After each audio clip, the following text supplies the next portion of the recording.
Imagine trying to read a book, right? Hmm.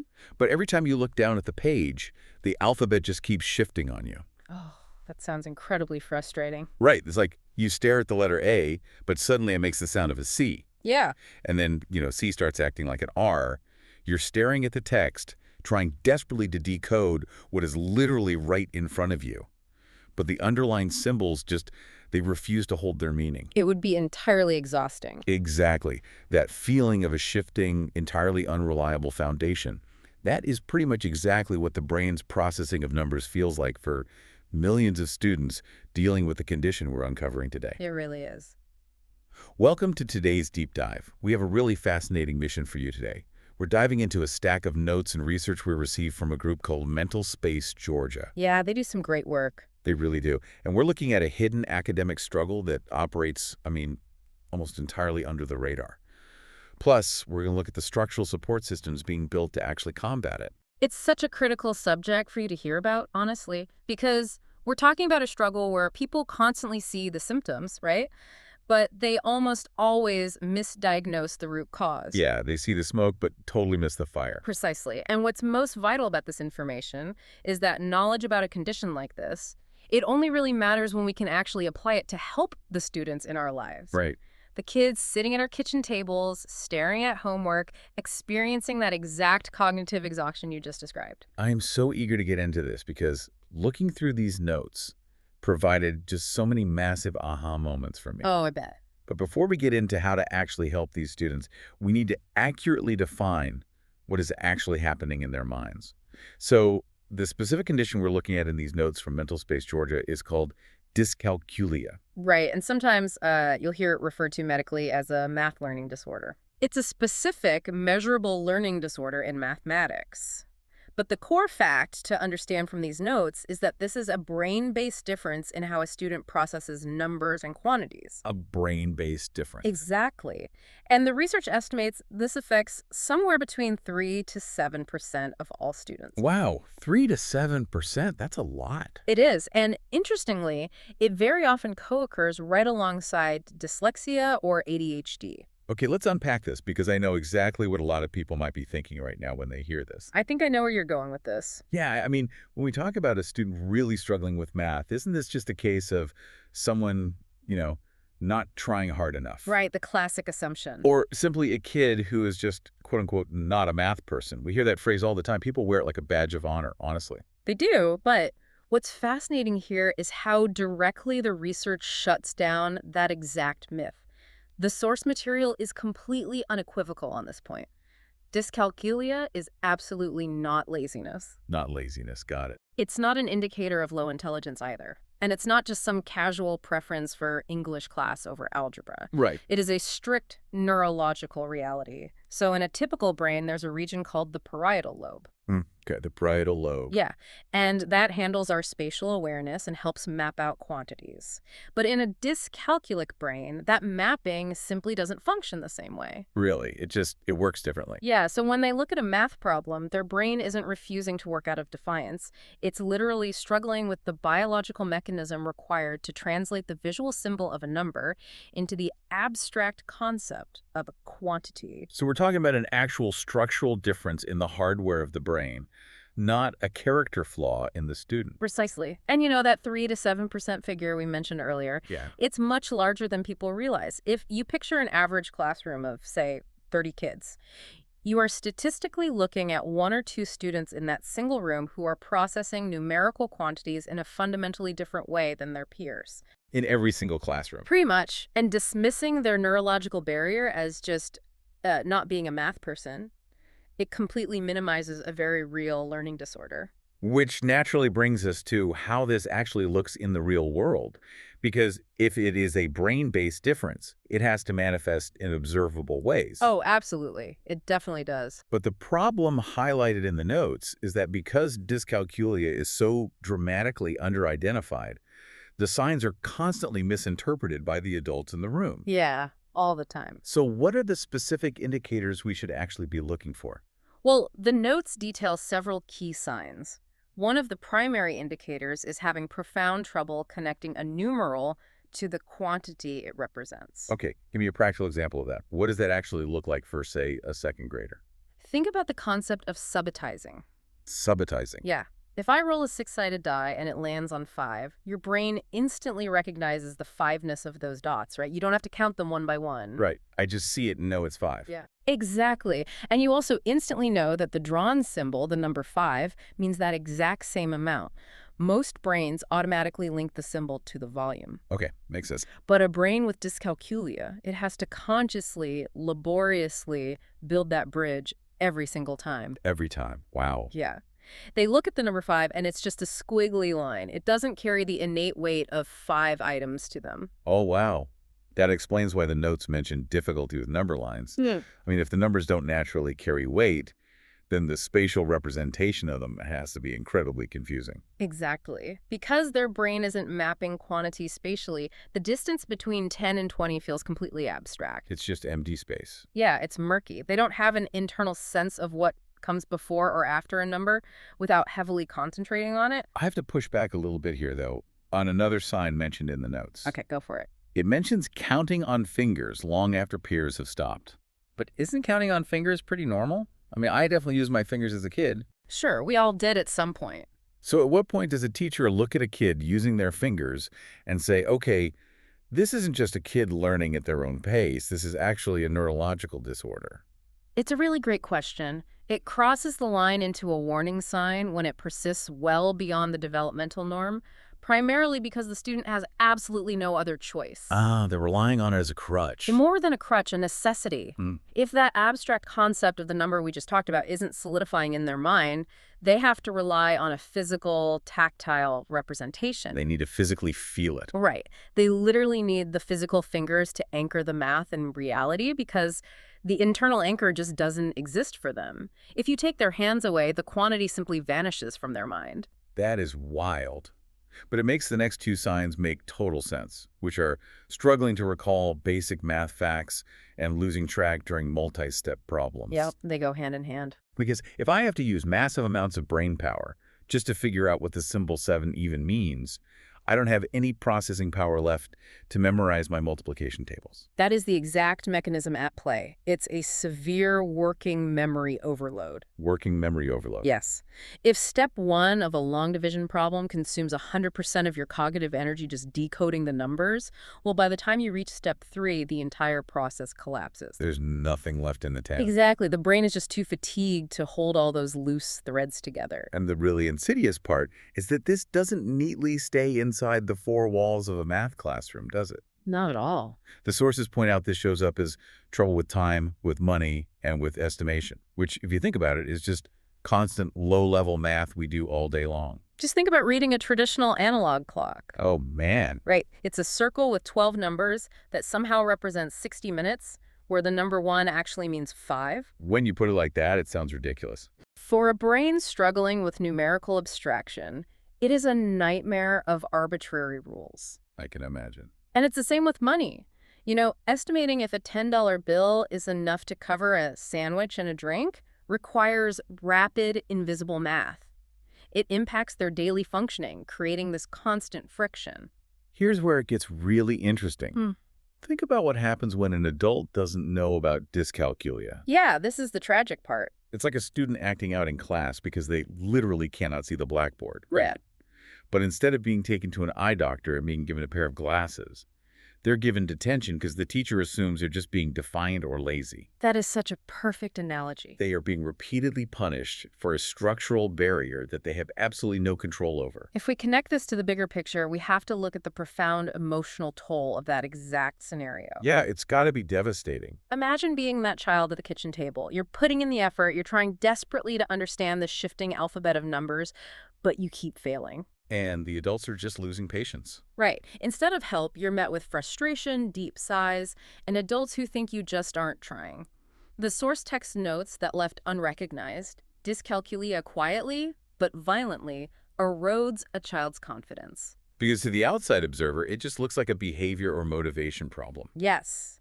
It presents as intense math anxiety or total avoidance of the subject.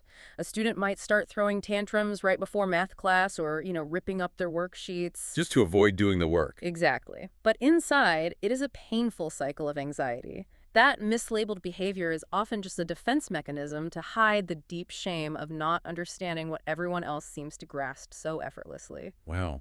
So if we are inadvertently punishing kids for a neurological issue, how do we actually rewind that damage? What does structural support actually look like? It's a big shift in how we approach things. We have to provide those glasses for the student, but the notes say it all has to start with a very specific kind of diagnosis. Right. The incredibly hopeful news in these documents is that dyscalculia is very manageable. Well, that's great to hear. It is, but you cannot just guess at this. The text emphasizes that diagnosis must come from a licensed clinician or a psychoeducational evaluator. You need a professional to map out the specific learning differences. Okay, before we go further, can I get a plain English translation on that? Sure. For a parent who hasn't been thrust into the special education system yet, what exactly is a psychoeducational evaluator? Is that just like a pediatrician? No, no. A pediatrician might refer you, but a psychoeducational evaluator is typically a specially trained psychologist who administers a full battery of tests. Okay, so it's much more in-depth. Very much so. They aren't just looking at medical health. They're testing cognitive functioning, working memory, spatial reasoning, and academic achievement to pinpoint exactly where the brain is misrouting the information. Got it. And once that official diagnosis is in hand, the interventions detailed in the notes are genuinely fascinating. They really are. They highlight the absolute need for structured, multisensory math instruction. What does multisensory actually mean in a math context? It basically means bypassing the neurological roadblock by engaging different parts of the brain entirely. Interesting. How does that work? Well, if a student's brain struggles to process numbers visually on a flat page, you make the math something they can touch, hear, and physically move. Oh, I see. Imagine teaching fractions, right? Instead of writing 1/2 on a whiteboard, you give the student physical wooden blocks or a tactile object they can break apart and piece back together. So they can feel the fraction. Exactly. Engaging multiple senses helps build entirely new neural pathways that the brain was struggling to form on its own. That is brilliant. Yeah. And alongside that instruction, the notes list specific accommodations to level the playing field.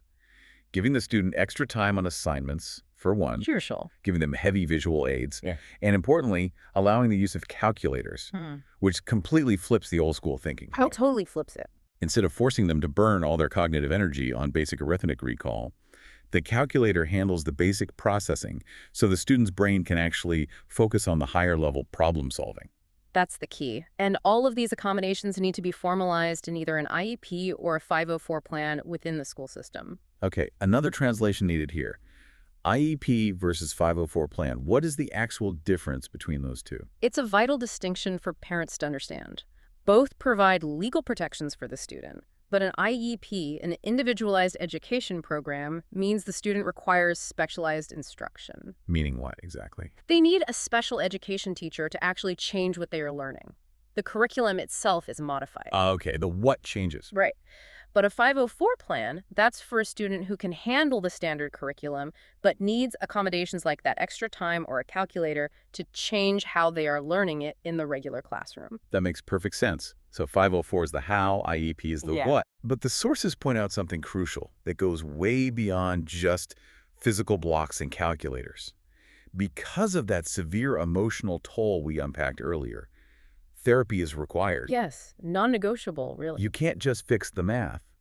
You have to heal the student's relationship with learning, address the resulting anxiety, and rebuild that massive loss of self-esteem that comes from years of struggling with an invisible disorder.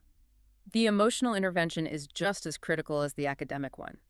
You can't have one without the other. So what does this all mean?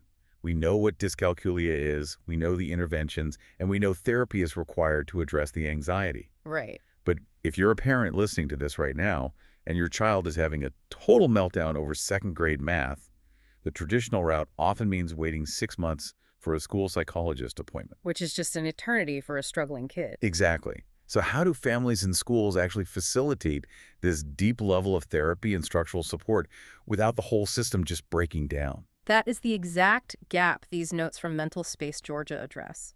They introduce a comprehensive solution operating right now called MentalSpace School.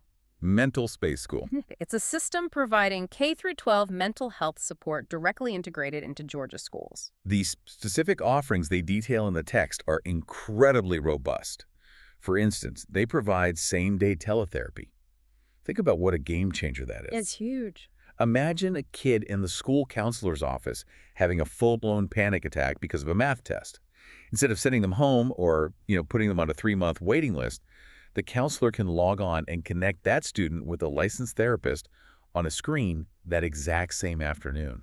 It stops a crisis from becoming a prolonged trauma. That immediacy is everything. Wow, yeah. They also provide dedicated therapist teams for each individual school, so the student isn't just talking to some random voice on a screen every time. There's actual continuity of care with a dedicated professional. Building a real relationship. Right. They handle acute crisis intervention, but they also have a massive focus on staff wellness. Which is so easily overlooked. I mean, teachers are on the front lines trying to identify these hidden academic struggles in a classroom of 30 kids. It's an impossible job sometimes. They experience profound burnout. They need psychological support just as much as the students do. Absolutely. The text also highlights family counseling and family school coordination because managing dyscalculia, going through the evaluations, securing that IEP or 504 plan, it requires the family and the school to be perfectly aligned. They have to be on the same team. Right. And MentalSpace School acts as that coordinated bridge between the classroom and the living room. And looking at the credentials here, this isn't just a generic hotline. The therapists are licensed, diverse, and culturally competent. Which is so important. Essential, really, when you're trying to untangle complex layers of academic struggle, familial expectations, and misunderstood behavior. It is highly specialized care. And crucially, the program is fully HIPAA and FERPA compliant, and they offer support for HB 268 compliance. Okay, hold on. Throwing acronyms at me again. FERPA, HB 268. Give us the plain English version of why a parent should actually care about those. Simply put, it is about airtight privacy. Okay. FERPA is the federal law that protects the privacy of student education records. HB 268 is a specific Georgia framework dealing with student health data and rights. Gotcha. So by being fully compliant, MentalSpace School is guaranteeing that all of these sensitive therapeutic conversations and diagnostic records are legally protected and kept strictly confidential. It's a massive, incredibly secure safety net for these kids. It is. This raises an important question, though. When you hear about licensed, dedicated teams, same-day teletherapy, and comprehensive family coordination, Yeah, I'm waiting for the catch. usually specialized therapeutic support like that comes with an insurmountable price tag. How can families, especially those already stretched thin, possibly afford this? Right, because lack of money is usually the ultimate barrier to getting a kid this kind of help. It's heartbreaking. The financials detailed in the text provide a vital answer. They have intentionally built a system designed to remove that financial barrier entirely. Oh, really? Yeah. For families on Medicaid, the out-of-pocket cost is $0. Wow, $0. It is entirely covered. And for other families, MentalSpace School is in network with almost every major provider in the state. Oh, that's amazing. We're talking everything from Blue Cross, Blue Shield, Cigna, Aetna, and United Healthcare to Medicaid programs like Peach State, CareSource, Humana, and AmeriGroup. That level of access is just incredible. If you are a parent or an educator listening to this right now and realizing that your school district or maybe a family you know in Georgia desperately needs this kind of infrastructure, the notes say you can learn more directly at their website. Yes, that's mentalspaceschool.com. And you can also reach out to them directly via email at mentalspaceschool@cheatatherapy.com. It is just so rare to see a problem as complex and emotionally damaging as a hidden learning disorder met with a solution that is this comprehensive and this accessible. It truly is a blueprint for how we should be treating education and mental health moving forward. Not as two separate, isolated silos, but as a deeply interconnected system that supports the whole child. Let's briefly review the journey we've taken today because I feel like this completely changes the paradigm of how we view struggling students. I agree. We started by defining dyscalculia not as a lack of effort, and certainly not as laziness, but as a real measurable difference in the brain's hardware regarding how a person processes numbers and spatial quantities. Right. And then we examine the mechanics of how that neurological difference manifests in the classroom. The deep confusion with number lines, the reliance on finger counting for physical anchors, that immense working memory overload. Yeah, the cognitive exhaustion. And we recognize the heavy emotional toll it takes when it goes unidentified and is continuously mislabeled as defiance or just bad behavior. And finally, we looked at the fact that with the right structural support, it is highly manageable. Through multisensory instruction that builds new neural pathways, practical accommodations like extra time or calculators, and dedicated mental health resources like MentalSpace School, we can actually rebuild a student's confidence and give them the tools to thrive. It is entirely about changing the environment to support the brain, rather than punishing the brain for not fitting the environment. Such a great way to put it. And as we wrap up this deep dive, I want to leave you with one final thought to mull over. Okay, let's hear it. We noted from the research that dyscalculia affects up to 7% of all students, yet remains dramatically underidentified because it's just routinely dismissed as simply not being a math person. Right.